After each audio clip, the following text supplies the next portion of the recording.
Hello, നമ്മളുടെ പുതിയൊരു വീഡിയോയിലോട്ട് സ്വാഗതം. ഇന്നത്തേത് തനി നാടൻ രീതിയിലുള്ള നാട്ടിൻ പുറത്തെ ഒരു കറിയാണ്. ചക്കടെ മാങ്ങയുടെ ഒക്കെ സീസൺ ആയാല് ഈ ഒരു കറി ഉണ്ടല്ലോ, ഒരു തവണയെങ്കിലും ഉണ്ടാക്കാത്ത മലയാളികള് വളരെ കുറവായിരിക്കും. ഇപ്പൊ ഏകദേശം എന്താന്നുള്ളത് പിടികിട്ടിയല്ലോ അല്ലെ? അത് തന്നെ, ചക്കക്കുരു മാങ്ങാക്കറി. ഇത് ഉണ്ടാക്കാത്ത മലയാളികൾ വളരെ കുറവായിരിക്കുമെന്ന് പറഞ്ഞെങ്കിലും ഓരോരുത്തരുണ്ടാക്കുന്നതും ഓരോ രീതിയിലായിരിക്കുമല്ലോ. അതുകൊണ്ട് തന്നെ ഓരോ കറിക്കും ഓരോ ടേസ്റ്റും ആണ്.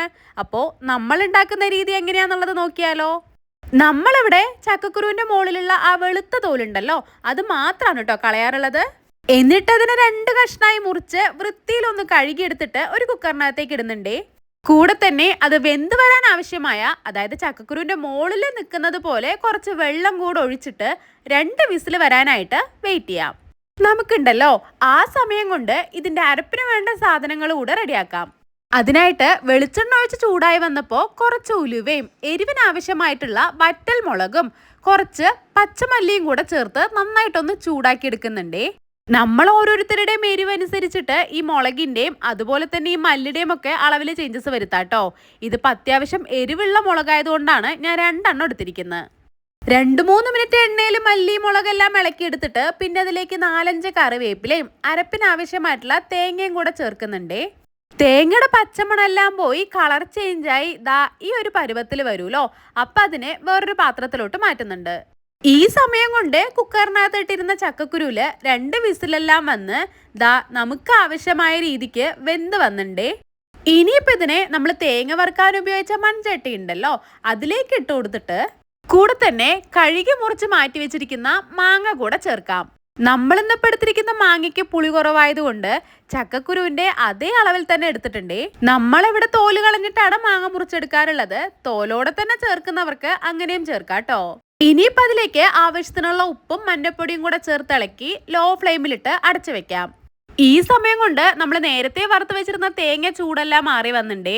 അപ്പം അതും ഞാൻ ആവശ്യത്തിനുള്ള വെള്ളം കൂടെ ചേർത്ത് നന്നായിട്ട് അരച്ചെടുത്തിട്ടുണ്ട്. ചക്കക്കുരു ഓൾറെഡി വെന്തതാണല്ലോ, മാങ്ങ വേവാനാണെന്നുണ്ടെങ്കിൽ അധികം സമയം വേണ്ട. 2-3 മിനിറ്റ് അടച്ചു വെച്ച് തുറക്കുമ്പോഴത്തേനും തന്നെ മാങ്ങ ഏകദേശം ഒന്ന് കുക്കായി വന്നിട്ടുണ്ടാവും.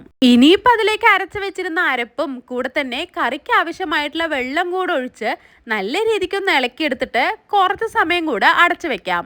തേങ്ങയും മല്ലി മുളകും എല്ലാം നന്നായിട്ട് വറുത്തെടുത്തതിന് ശേഷം തന്നെയാണല്ലോ അരച്ചത്. അതുകൊണ്ട് തന്നെ ഇതെല്ലാം കൂടെ നന്നായി തിളച്ചൊന്ന് സെറ്റായി വരാനായിട്ട് 3-4 മിനിറ്റ് സമയം ലോ ഫ്ലെയിമിലിട്ടൊന്ന് അടച്ചു വെച്ചാൽ മതിയാവും.